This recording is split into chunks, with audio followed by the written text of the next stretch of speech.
Have you ever wondered how anyone could possibly sleep through and survive gigantic waves up to 20 foot tall? That's what we're going to find out today. Imagine, it's 2 o'clock in the morning in the middle of the North Pacific. The wind is howling past 50 knots, and the swells rolling under the hull are 20 feet from trough to crest, big enough to swallow a house. A container ship the length of 3 football fields is climbing one of those swells right now, tilting the deck at an angle that would send you sliding across the floor of your own living room. And somewhere inside that steel hull, crew members are asleep, not gripping the edge of the bunk, not lying awake counting the seconds between each roll. Actually asleep, in the kind of deep, uninterrupted rest most people struggle to find in a quiet bedroom on dry land. How is that even possible? Here's what most people get wrong about it. They assume the crew is just used to it, that years at sea have made them numb to the danger, that they're gritting their teeth through the night and calling it normal. But that's not what's happening. Sleeping through these conditions isn't about toughness. It's about a system, a layered combination of engineering, training, and routine that the entire shipping industry has spent more than a century refining. There are 3 layers to this story. The first explains why a ship that size doesn't simply capsize under waves like that. The second reveals the quiet, constant fight happening inside the hull to keep that motion survivable while the crew rests. And the third is something almost nobody expects to hear from the people who actually live through it. By the end of this video, you will never look at a ship crossing open water the same way again. So, let's start with the obvious question. Why doesn't it just get rolled over? A 20-foot wave sounds enormous.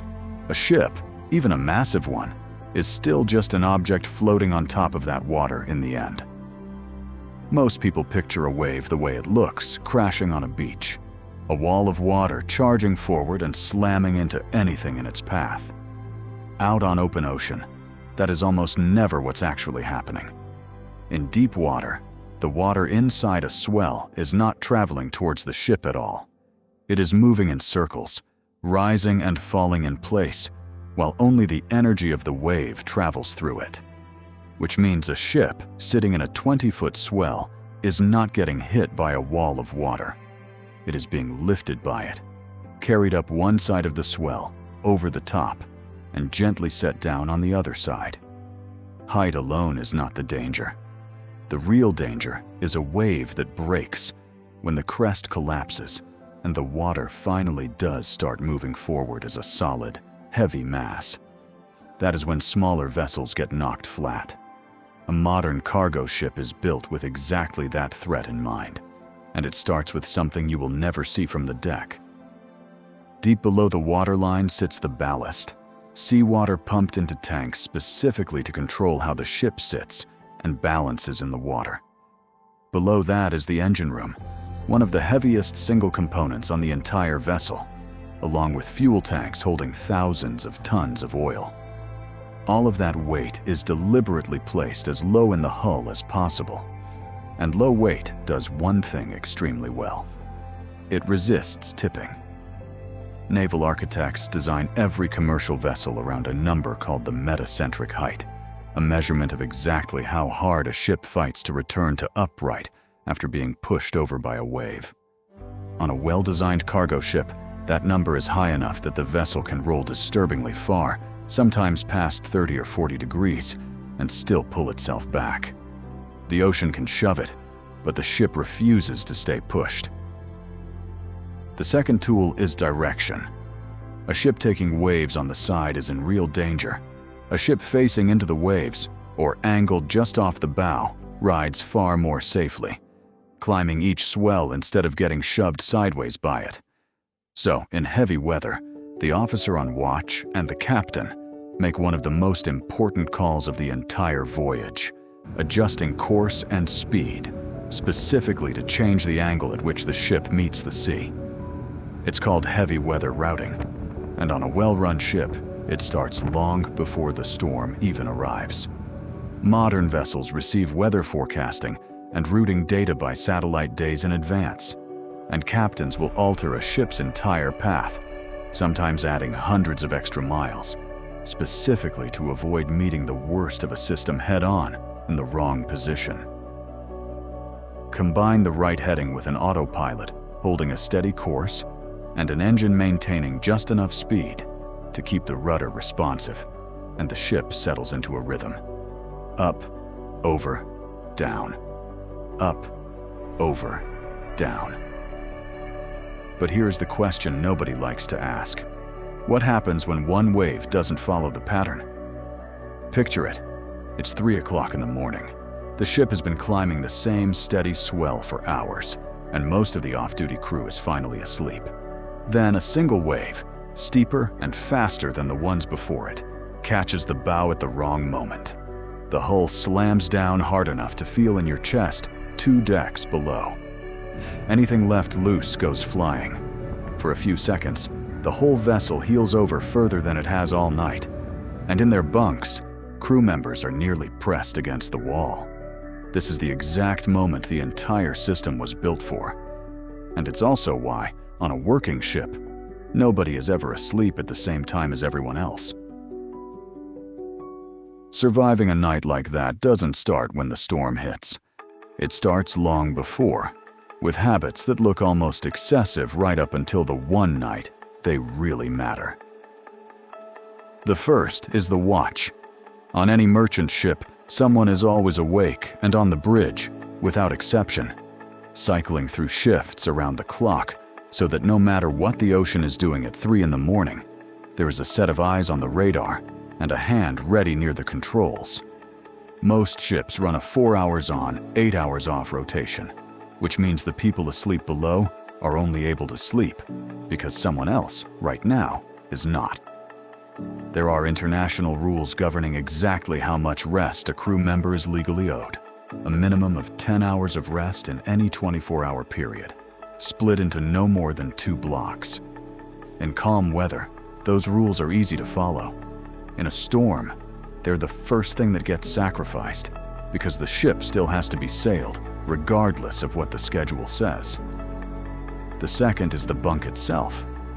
Every crew cabin on a cargo ship has a raised edge along the open side of the bed, sometimes a strip of heavy canvas, sometimes a hinged wooden board, called a lee cloth or a bunk board. Its job is simple.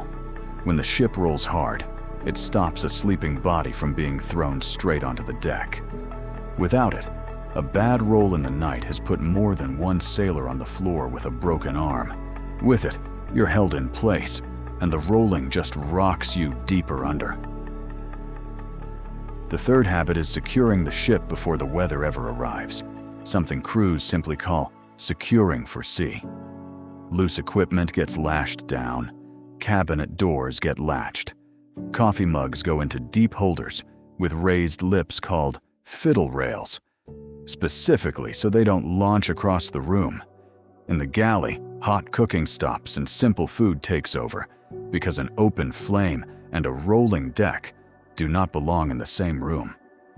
On deck, the containers themselves, sometimes stacked 12 high, are locked together with steel twist locks and lashing rods designed to hold tens of thousands of pounds of cargo in place, even as the ship rolls past 20 or 30 degrees. Before a known storm system, crews will physically walk the deck checking every lashing point, because a single container breaking loose in heavy seas can take out the ones next to it in a chain reaction, like a domino. By the time the first real wave hits, the entire ship, from the bridge to the cabins to the deck stacks, is already locked down tight. There's a fourth layer too, one that rarely gets mentioned: communication. Before a storm reaches a ship, the captain is already in contact with shore-based weather routing services, comparing forecasts, adjusting the plan, sometimes rerouting hundreds of miles around a system rather than through it. If the ship does end up caught in something worse than expected, that same link becomes a lifeline, allowing the company, and if needed, search and rescue authorities to track exactly where the vessel is and what it's dealing with in real time. Out on open ocean, that thin satellite connection is often the only thing standing between a bad night and a genuine emergency. And here is the part that surprises almost everyone who hears it. Ask a crew member who has spent years sailing through crazy weather like this, whether they sleep better at sea or on land, and a striking number of them will tell you the same thing. At sea, part of it is simple biology. The same inner ear system that makes a first-time passenger seasick will, after a few days, begin to quietly recalibrate. The brain stops registering the motion as a threat and starts treating it as background. And then, something almost nobody expects happens. The constant rise and fall of the hull, the deep, unbroken hum of a marine diesel engine running for weeks without stopping, the rhythm of wave after wave passing under the ship, all of it starts to function like a kind of engineered lullaby. The exact motion you'd use to rock a child to sleep, scaled up to the size of a building. Sailors describe falling asleep faster out in open, rolling water than they ever do in a still, silent room. Some genuinely say the worst night's sleep of an entire voyage is the first one back home, lying in a bed that refuses to move, in a room that's too quiet, in a world that suddenly feels wrong. The most physically violent place a person can lie down on Earth. And for the people who live there, it isn't fear keeping them awake. It's the opposite. So the next time you watch a ship disappear over the horizon into weather that looks like it shouldn't be survivable, remember what's actually happening inside that hull.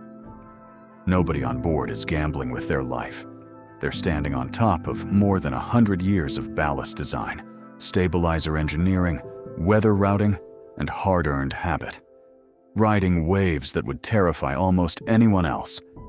And, lastly, sleeping through some of the roughest nights the ocean can ever produce. Now, I want to hear from you. Could you fall asleep on a ship rolling through a 20-foot sea? Or would you be wide awake, gripping the rail all night? Tell me in the comments. And if you who are watching this have actually lived through a night like that at sea, or know someone who has actually done it, me, and I think I talk for a lot of you, or at least a few, would be interested to hear that story as well. Did you ever wonder how anyone possibly could sleep through and survive gigantic waves up to 20 foot tall? That's what we found out today.